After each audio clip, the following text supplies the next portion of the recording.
Hello, welcome back to the Healing for Artists podcast. I'm your host, Helena Yasmin, and let's get into it. It's been a hot minute, hasn't it? Welcome back to season 3. We are restarting. We are starting a new season, a new series. I have been doing the podcast for a while now. It's been a minute since we checked in. I don't know. As creatives, I think we have a tendency to get into our own heads. I was invited to the Mayflower Studios today to go to a networking event, and I met a lot of creatives, and I did meet a few creatives that share the same brain patterns as me. And we were speaking about the fact that as creatives, we do have a tendency to overthink, get in our heads, and then the overthinking can become really paralyzing, and that suddenly the ideas that you have suddenly feel really difficult and that you can't really do any of them. And I wanted to prove to myself that that is in fact not the case, because every time I've done something, it feels really good to just have done it. And even though it feels like a small step, just doing, and then it exists in the world, and it doesn't just exist in your head. It feels amazing, it feels freeing, and it's something that, you know, you have to do when you are pursuing the arts and being an artist, being a performer. And it was just so freeing to hear that it wasn't just me that feels like this. I know that it isn't just me. I've had conversations with friends, fellow artists and performers, actors and whatnot that do feel a similar way. But it's just when you're talking to someone else that also is struggling through it, and then you're like, okay, we're all in the same boat here, and it's actually not that scary, it's not that deep. You just have to get started. I've been wanting to bring on guests on the Healing for Artists podcast, but I just wasn't really sure about how to format it. So send me a comment or a DM saying if you mind, because video format seems to be the best way for the podcast. But I'm aware that I can't necessarily have someone in the literal room with me. This is a real unfiltered situation. If you can see me right now, I'm in my bedroom. There is clutter everywhere, but I did think, whilst I have the idea just to record the podcast, and it's better just to press go and just to this is my authentic living situation. It's a bit cluttered, it's a little bit messy, but it's fine. Nobody cares. And if you care, why do you care? That's on you. So what to expect from the Healing for Artists podcast moving forward? I do want to do some industry guest podcasts. We do have a lot of friends and a lot of people that want to come on the podcast to talk about their artist practice, to talk about their creative projects and wellness traditions and rituals that they have used to enhance and enrich their lives. I find it super interesting to hear about how other people spend their time and how they grow and learn and educate themselves as an artist outside of industries, outside of institutions like schools. So that's something I'm really interested in. So let me know if that's also something that you're interested in. I was also thinking that we can do monthly reflections on here. I've hosted some workshops online where we do go through the month before, reflecting on what went well, what we want to bring more of into the next month, and then planning our intentions for the month ahead. And it's just turned May. Can we believe it? It's May already. I can, because I've been saying for the past 2 months, oh my gosh, May's round the corner. And when it turns to May, everyone's going to be like, how are we in May already? So it's here.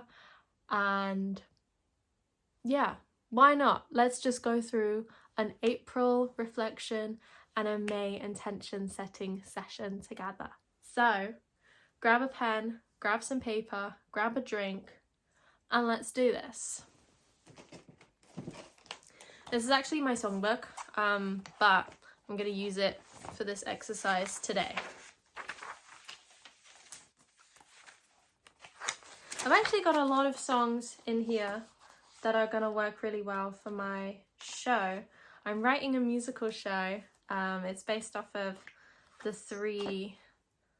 technically 6 songs that I've written now, and I've performed them across London and a couple shows down south, which is exciting. They're all original songs, currently on acoustic, and I'm thinking to tie it into a musical idea. And that's all I'm gonna say for now. So I don't want to give too much away whilst it's in its developmental stage, but that's a sneak peek into what I'm doing in my personal artist practice. I'm also working on bringing dance workshops to the South Coast and to London, so stay tuned for more of that information. So now I've given you time to grab your book. You're going to write at the top of your page, April reflection.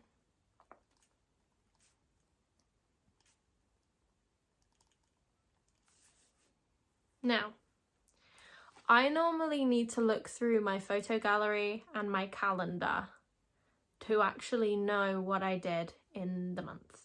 In fact, I don't even know what I did yesterday. So yeah, I can't currently access, but you're gonna write, what is 3 wins in April? And we're gonna do it in categories. So the first category, do 3 wins in April for your artistry. So whether you're a singer, a dancer, a writer, a performer, an artist, anything like that, what are 1 to 3 small wins that happened in April that you want to acknowledge and that you want to feel proud of? So you got to give ourselves pats on the back, even if you think like it's so small, like, oh, I spoke to this person and that was it, nothing came of it, but you still did it, you did a thing. So we got to give ourselves our flowers. So go ahead and write 3 wins for your practice in April.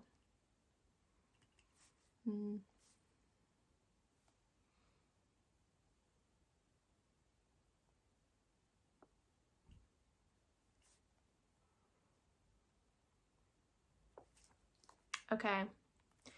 2, you're gonna write 3 lifestyle wins. What's a lifestyle win? That could be either productivity, sleep, nourishment, body, mind, soul, spirit, anything outside of your career that you want to acknowledge and celebrate. You're going to write down 3 small lifestyle wins for the month of April. Could be connecting with friends or family.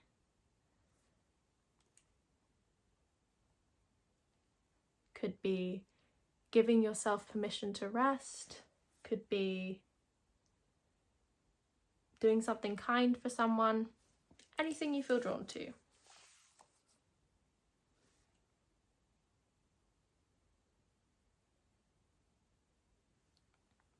Okay, now after you've done that, draw a little line in your page, separate it, and now you're going to write, what is 1 goal or task that you want to continue or that you didn't quite get time to do in April that you would like to do in May? I'll give you a minute to write that down.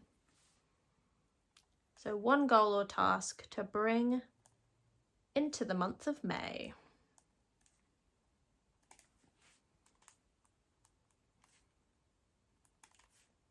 Now this could be for both lifestyle, so like maybe you want to go to bed earlier. It can also be for your career, so maybe you want to send some admin emails off to reach out to these types of people. I'll give you a minute to write that.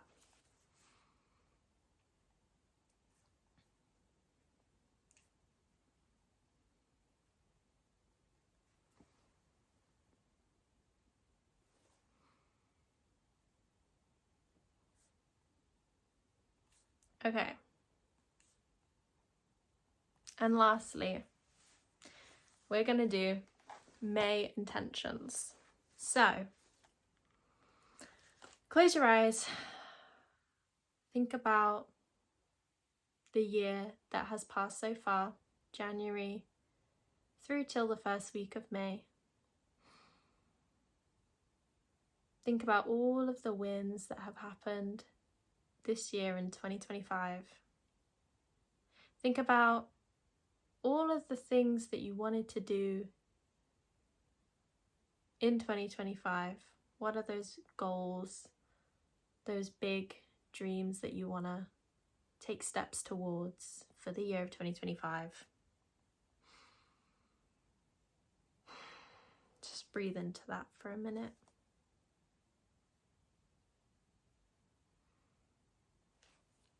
And once you've done that, I want you to think about one small task or goal that's really going to help bring you closer to that big vision, to those big goals that you want to achieve for the year of 2025.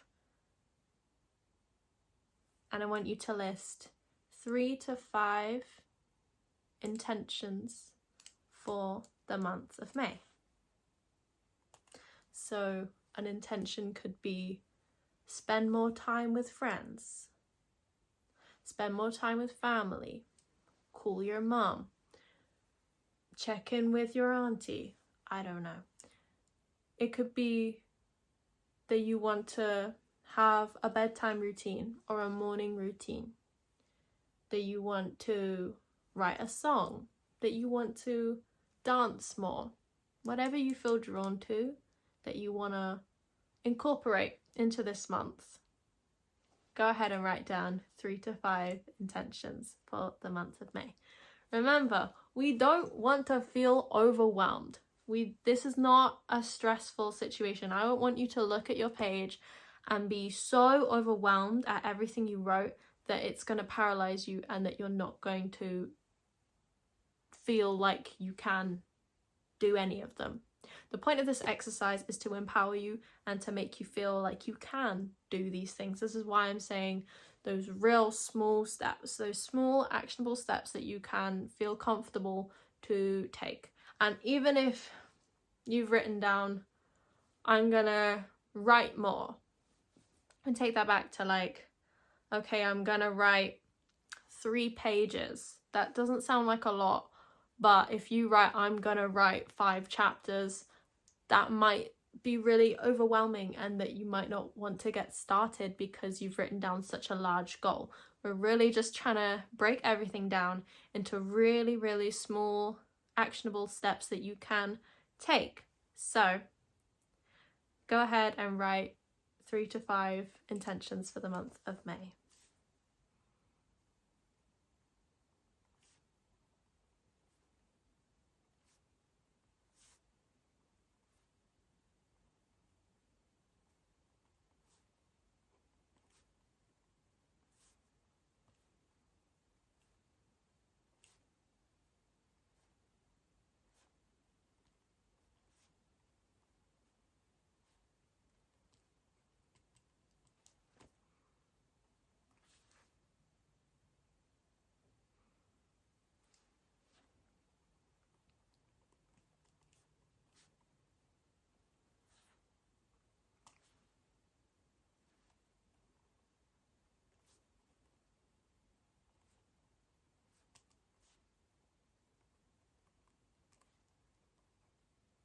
Okay, great. And once you've done that, feel free to decorate your page and make it look cute. You can add some stickers or some colored pens. Just make it fancy if you feel like it.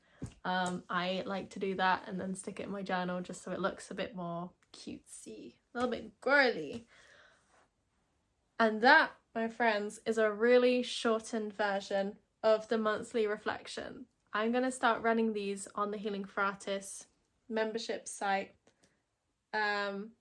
which is something I'm working on in the month of May. So hopefully in the summer, potentially the autumn, we'll see how it goes. We're going to be releasing the Healing for Artists membership, where you'll get access to 1 free class every month of a real longer breakdown of these monthly reflections, and intentions for the month ahead. You'll also get early access to the classes and workshops on the Healing for Artists page. You'll also get access to the exclusive online and WhatsApp community. So, and a few other perks and freebies that we will iron out later down the line. But that's a little sneak peek taster of what's in store with the Healing for Artists group. I'm so excited to see where the month of May takes you and I. Keep me updated, keep me posted. And I'm gonna keep figuring out the podcast thing. Hopefully we can get some more people on board too. Well, I have guests, I have people that I want to bring to you with their beautiful knowledge and their wisdom and their life stories that I'm really excited to have those conversations with. I'm thinking, if I get them on the phone, will that be good enough? As in audio quality. I'm thinking yes. I'm also thinking we'll just try it. We'll give it a go. And if it doesn't work, then we'll try a different way. So we had guests on before and we did do it on the phone, I think. Maybe on like a Google Meet. I'll just have a play. I'll chat to some people and we'll see how it goes. But expect from the Healing for Artists podcast future guests. Expect wellness chats and all of that good stuff.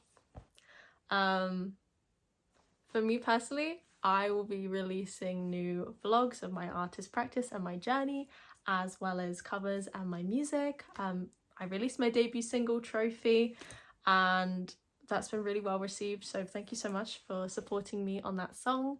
I'm in the process of recording new songs for you, and I'm also in the process, as mentioned earlier, of writing a musical / pop R&B acoustic song cycle. That's a lot, but it's all in the works and we're going for it, because I have spent quite a few years toying with the idea of how to format stuff and what to do, and I have let that overwhelm me to the point of not really starting. However, last month we did do a beautiful another dance audition workshop for actors. It went really well. It was really well received. I'm going to be dropping some of those class videos later, and we had a lot of requests for another one, so potentially keep your eyes peeled. We might be doing some weekly musical theatre jazz classes with the beautiful Georgie McCaskill, so keep your eyes peeled. Also maybe some more heels workshops with the beautiful Janetta and I. So again, you'll have to come through and see, because I'm really giving you some really early sneak peek stuff. Like, my team knows, and now you know. So if you are listening to this, thank you so much for listening. I appreciate it. I hope you enjoyed our little cheeky reflection session. I hope you stick around and subscribe to the channel, because I'm thinking as this goes along a little bit more, it'll become less chaotic and more frequent. But I really love and appreciate you so much. Thank you so much for watching or listening, and I'll see you next week. Commitment. Bye.